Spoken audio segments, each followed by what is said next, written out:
주께서 우리를 보내신 자리에서 우리는 하나님의 말씀을 증거해야 합니다. 그럴 때 과연 우리는 어떻게 하나님의 말씀을 증거할 수 있겠습니까? 첫째, 드러내놓고 복음을 말하셔야 됩니다. 예수님은 항상 하나님의 말씀을 증거하실 때에 공개적으로 명백하게 분명하게 말씀하셨습니다. 사실 주님은요, 이미 이 세상을 위하여 모든 말씀을 주셨습니다. 그것이 바로 우리가 가지고 있는 성경 66권 하나님의 말씀입니다. 근데 그것을 누가 들었는가? 세상이 들은 것이 아니라 바로 저와 여러분이 듣고 있는 것입니다. 예수님을 믿는 자들이 그 말씀을 들은 것입니다. 그리고 주님께서는 세상을 향하여 말씀하시는 거예요. 저들에게 물어봐라. 저들이 내가 한 말을 들었고 저들이 내 말을 알고 있다. 그리고 우리에게 말씀하시는 것입니다. 세상을 향하여 말하라. 하나님의 나라와 예수 그리스도의 복음을 말하라 말씀하고 계신 겁니다. 어떻게 말해야 되는가? 드러내놓고 그 복음을 말씀하셔야 됩니다. 명백하고도 분명하게 하나님의 말씀을 말하십시오. 증거하십시오. 왜냐하면 하나님의 말씀만이 생명이기 때문입니다. 그 말씀만이 능력이기 때문입니다. 그 말씀을 증거하는 것이 무엇을 또 증거하는 것인가? 내가 바로 그 생명을 갖고 있다는 사실, 그 아름다운 소식, 그 기쁜 소식을 갖고 있다는 사실을 증명하는 것이기 때문입니다. 우리가 그렇게 드러내놓고 복음을 말하고 있을 때, 증거할 때요, 회개하지 않는 자들은 어떻게 하는가? 우리가 전하는 그 복음, 그 분명하고도 명백하게 전하는 하나님의 말씀이 싫어서 우리를 압제하기 시작할 겁니다. 우리를 미워할 겁니다. 우리를 억누를 것입니다.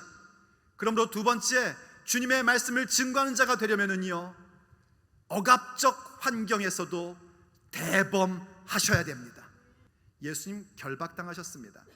매를 맞으시고 부상당하셨습니다. 그럼에도 불구하고 주님은 그 억압적 환경 속에서도 대범하게 아버지께서 가라 하시는 길을 걸어갔습니다. 그것이 바로 우리가 따라야 할 주님의 자취입니다. 너 교회 다닌다며? 나 교회 다녀. 그런데 왜 지금 너 사업이 그렇게 어렵냐? 너 예수님 믿는다며? 예수님 믿어. 그런데 네 집 애들 왜 이렇게 속색이냐?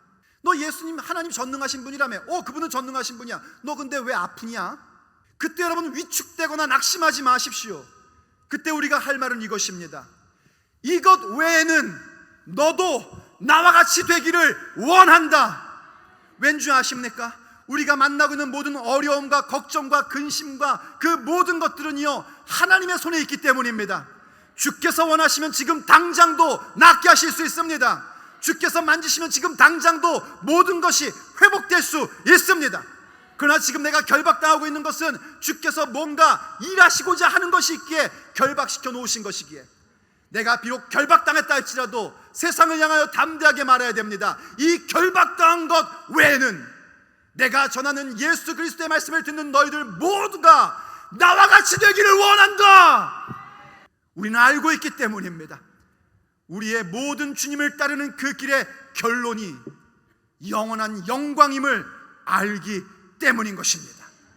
우리가 세상을 향하여 말하고자 한다면 반드시 아셔야 될 것이 있습니다.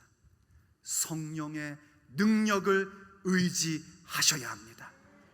성령의 능력을 경험해야만 우리는 어떤 상황 가운데서도, 어떤 위협 속에서도, 어떤 억압적 환경 속에서도 대범하게 주의 복음을 증거할 수 있는 것입니다. 성령님이 임해야 우린 공개적으로 명백하게 분명히 하나님의 말씀을 증언할 수 있는 것입니다. 그래서 성령 충만을 구해야 되는 겁니다. 성령의 충만함으로 말미암아 우리가 대범한 심령이 되고, 그 대범함을 가지고 분명하고도 명백하게 예수님만이 길이요 진리요 생명이심을 증거해야 합니다. 그것이 바로 주님께서, 아버지께서 주신 잔을 마시며 남기신 자취였고, 오늘 우리가 주님 오시는 그날까지 따라야 할 길인 것입니다.